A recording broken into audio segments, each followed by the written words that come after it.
Hello everyone, welcome to the channel. This is a continuation of the two-part video that I had created previously on how to create a financial investment tracker using Google Sheet and Google Apps Script.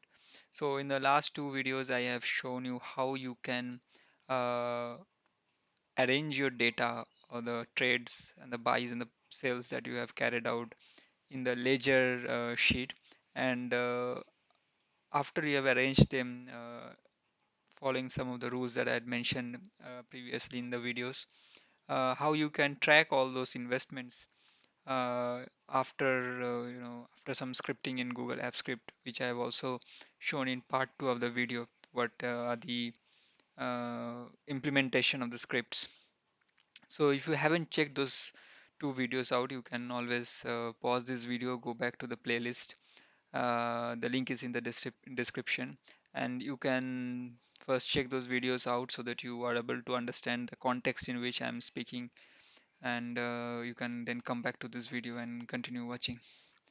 And for those who have already checked those videos out, I just wanted to give you an idea about the requirement or the necessity for this continuation of the third part of the video. So I realized that there is a very crucial thing that I will be missing out if I don't discuss or if I don't add that functionality to this tracker. So in the like we discussed in the last part of the video, so you will have in the tracker you will have two parts of your portfolio: the unrealized part and the realized part. So the realized part is the details of all the shares that you have sold, and the quantity, the average buy value, the sell value, and the magnitude of the intraday short-term capital gain, short-term and long-term profits and losses. So with this, you can get some rough estimate about what would be your tax requirement from these capital gains for the financial year. Again, these values I'm showing are completely arbitrary. It's not an it's just for the academic purpose, for just illustration. Now, in the unrealized part of the portfolio, there will be stocks which are not yet sold. So you are holding those quantity of the stocks currently. So many a times I've seen, and if you have been investing for some time, you will also have seen that sometimes sometimes uncertain things happen, in the market. Let's say the central bank or the government made some policy change or policy decisions. They've updated something like interest rate, and or maybe some company that you have purchased, they gave out some comment about their upcoming uh, revenue outlook or something like that. And or maybe some geopolitical event has happened at some part of the world, and it might spook the market, and and the market may investors may react and give a knee-jerk reaction, and there can be a very sharp selling. It may go on for a couple of weeks or maybe just a couple of days. So in those cases, you may want to exit, some of the positions that you're holding. You may want to reduce your equity exposure, or you may want to just rebalance your portfolio. In such cases, it is always helpful to know what is the quantity of the shares that you are currently holding. If you sell on this day, let's say as of the recording of the video, it's 26 September 2024. If you sell today, what will be the quantity of the shares that will be registered as a short-term capital, or let's say just short-term trade? And if you and what is the quantity of share if you sell, which will be recorded as long-term trade? Ideally, from my experience with the Indian tax system, so the long-term trades are, or the long-term capital gains are taxed at a relatively lower tax rate compared to the short-term tax rate. Again, this is true as of the as of the recording date. And also there is a cap up to which you don't have to pay any long-term capital gains. I think it's currently 1.2 lakhs. So in such cases, it becomes very crucial to have a functionality where you can just look at the tracker and you can just say, okay, I don't want to incur any long-term tax, so I can just sell the quantities, the quantum of the share that I'm holding, which will be only recorded as just the long-term trades. So I can realize the profit. I won't be paying any tax, and I will just keep the short term quantity as it is. I won't sell it. And you may also choose to sell. That's completely arbitrary. So this distinction about the long term and the short term quantity that you are holding as of any date is very important to have. You can, and if you are having, like, if you have purchased uh, tens and maybe close to hundreds of tickers, mutual funds, ESOPs, and equity from any of the platform that we have currently. So if you have purchased anything like that, and if you want to like quickly assess what is the quantum of share, if I sell, I will be only registering a long term trade. As far as I've seen, there is no such easy way to get that figure, get that number. And you may have to go back to your trades and calculate what is the quantity. You will have to sum it up, and you may have to then decide what you want to sell, which how many shares of which company you want to sell, and you want to hold. So it may take some time, and if you're not free, if you are a working individual, it may be very difficult to do all these things on the go. You may be in a meeting, you may be in a workplace, and you don't really want to sit down and calculate such things. So and you may want to sell it as quickly as possible, so that you don't really drop too many uh, uh, you don't sell it at a very low price, as the market may be reacting very sharply. So in such cases, it's always good to have that modularity. So what I've done here is, in the realized part of the portfolio, you can see I modified the quantity column. So now the quantity column has three columns: total, short term, and long term. So let's say I am checking. So let's say this is my current date, 26 September 2024, and as of this day, I hold, let's say, 5 shares from Microsoft, 147 shares from Infosys, and 175 shares from TCS. And let's say these are the quantities for the mutual funds. So you see, if I sell on 26 September 24, all the 5 shares will be registered as short-term trades. So because they are, again, if I go back to the definition of short-term and long-term, let's say for this in Microsoft, we had assumed previously in the earlier part of the videos that it has we have to hold it for 2 years to register it as a long-term trade. So if we are selling it before 2 years, it's termed as a short-term trade. So this date is lesser than the time frame of 2 years for this trade to, if I'm selling on this date. Similarly, if I sell, let's say, 147 shares of Infosys, only 70 will be registered as short-term trades, and 77 will be registered as long-term trades. Similarly, for TCS, all the TCS shares will be registered as short-term trades, and similar thing for the mutual fund as well. Now, if I just quickly go back to the ledger and try to see if this calculation is correct. So let's say we take the example of Infosys. Okay, so 26 September 2024. What is the quantity of shares? So if I just try to highlight the Infosys shares here,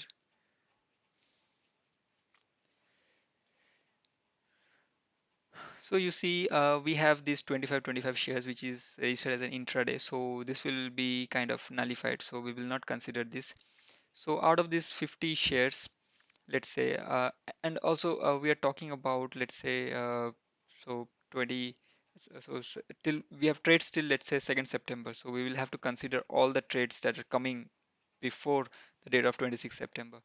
So let's say I have these 50 shares and I sold 23 out of it. So I'm left with 27 shares. Now out of this 27 shares, I also sold some 10 shares. So I am left with 17 shares. So if I try to summarize something, so I have 17. Then I have, let's say, 60 from here. I will just link the formula. So I have 60 from here, and then I have 20 from here, and 50 again from here. So I have, let's say, a total of 147 shares. Okay, now which is coming here correctly. Now as of 26 September, so all the shares that were purchased before 26 September 2023, like 1 year before, they will be registered as long-term trades. So here I have, let's say, 17 from the cell of this, and also this. And I can say also this trade, right? So 17 plus this 16. So all of these shares, uh, so like if you talk about only the purchases, so only this and this is coming before like 26 September 2023. So it's before 1 year. So we have 77 shares which are coming as long-term quantities. So if I again go back, so we have 77 shares which are coming as long-term quantities. And what we purchased in just this year September and August combined, so these 70 shares will be ideally recognized as short-term trades. So we are just selling it within 1 month essentially. So if I again link the formula just for understanding, so this 70 shares, it's just essentially getting sold within 1 month, and they are considered as short-term trades. And we have, so the total of this long-term and short-term quantity will always sum up to the total shares that we have, and which is the case here. Also, let me show you another example. If we change the date, what happens? So let's say now we take a date of 9th September 2025. I will just paste the date here. So the formula will get updated, and let's look at the shares of, so earlier all the TCS shares, if you remember, it was all short-term trades. Now let's go back and change it to TCS. Let's first remove these formulas. Let's go to TCS, and let's see. So if you see, so we are talking about which date? 9 September. Okay. So if you see all the trades that are purchased, before this 8 September 2024 will be registered as a long-term trade, right?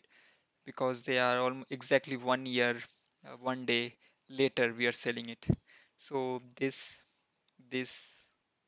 and this, and also minus, I will say this and this. So 170 shares is the quantity of shares which are supposed to be declared as long-term trades. And if you look at the table now, so as we change the date, it is all registering as long-term trade now. And if I just change the date to like 7 September, let's see what happens.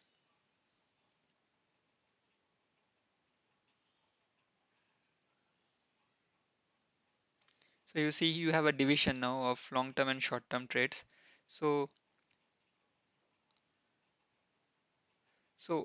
only the shares that were like sold, that were purchased before 7th September 2024 would be now registered only as long-term trades, and the remaining all are supposed to be short-term trades.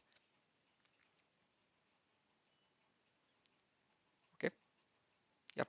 So you have 75 shares now which you currently hold, and all those 75 shares, it has a purchase date which is before 7th September 2024. So all the shares will be registered as long-term trades, and all the remaining 100 shares that you have just purchased on 8 September, if you sell it on 7 September of the next year, they will be registered as short-term trades. I hope this example, you are convinced by the functionality of this feature.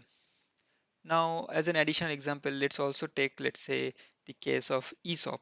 So we have a time period of 2 years for ESOP to sell if we want to get a a long-term capital gain. So if we look at the ESOP, let's select all. So if you, let's also reset it. So if you look at the date, so on 1st March 2024, I bought some ESOP, let's say. And now if I sell it on 2nd March of 2026, so right now we have only short-term quantities on this date. So if I change the date to 2nd March of 2026, which is exactly 2 years, 1 day, so this 5 quantity will shift to the long term trade. So if I sell it on that day, it will be registered as long term trade, and I am supposed to give some lesser amount of tax if I make some capital gains from it. So this is the utility that I have thought of, adding to this tracker. So it's much more, robust, and it offers a lot more clear visibility of what you can sell on one day. Just if you wake up and you see something, market has spooked, and you got panicked and you want to sell something, you don't want to sell something for which you will have to pay a lot higher tax, if you think that the market will recover. So you will ideally only want to realize the capital, the long term capital gains that you have accumulated over the years, and not the one that you have just purchased within the last 1 year. So now I will try to show you the script that is there behind this. So if you look at the, I will also expand the formula bar, so you can just copy, have a look and uh, copy the formula. So one thing I will also mention is that there is an empty column here, so we can remove this so that the formula gets updated accordingly. Yeah, now you can have a look at the formula. So it's essentially just we are taking the dates that we want, the ESOP or the equity or the mutual fund, and the ticker and the time, how to calculate the short term and the long term, what is the differentiation here, so that and the and what kind of quantity are we requesting, is it the short term quantity or the long term quantity, and also the information about the date, the remark column, the quantity, and the rate. And all these are pretty standard if you follow the previous examples, the previous two parts of the video. Now coming to the implementation of the script. And also, yeah, so just to add one more thing, so here also I've added a formula such that if you don't have any quantity to display here, if it turns out that you don't have a total quantity itself, so there is no need for a distinction for the short term and the long term trade. So there is this additional relation. So if it's only unequal to 0, then I will print this quantity, else I will just print a null character, so that I don't populate the table with useless zeros. So that's the idea. Now if I come to the formula, so here only the additional implementation is this function of get qty stlt, which means like get quantity of short term and long term. So I will try to briefly try to explain you what I'm doing here, and you can also stop the video and write the code directly from here. So it is essentially very similar to the part for the function that we defined for getting the profit and loss for the realized rate. So we are just taking the we are defining some variables, then we are comparing the debt sell and the quantities. Sorry, we are just taking some comparison whether this is an intraday trade or not in this in this if statement, and if this is intraday, then we will probably just update, just pop out the quantity data without doing anything much. And if this is the capital gains, then we will have to process those quantities. So you can see the script here.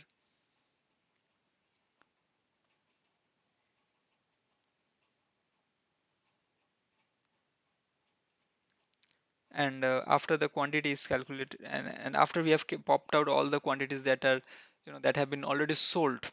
So if it's an intraday trade, or if it's a quantity that has already been sold in uh, short-term or long-term capital gains, to realize long-term and short-term capital gain, we can always pop that quantity out. We don't need to take that into our calculation. And after that, we will just try to calculate the remaining quantity that we have, and we will take the date for the buy and the date for the end date that we have mentioned. Let's say 26 September 2024. So we will compare and we will see if this is less than the date difference that we are requesting.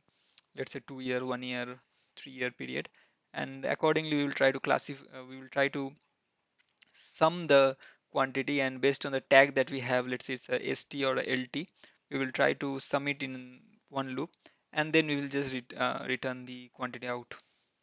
So I will also again briefly go through the script from the top so that you can copy it.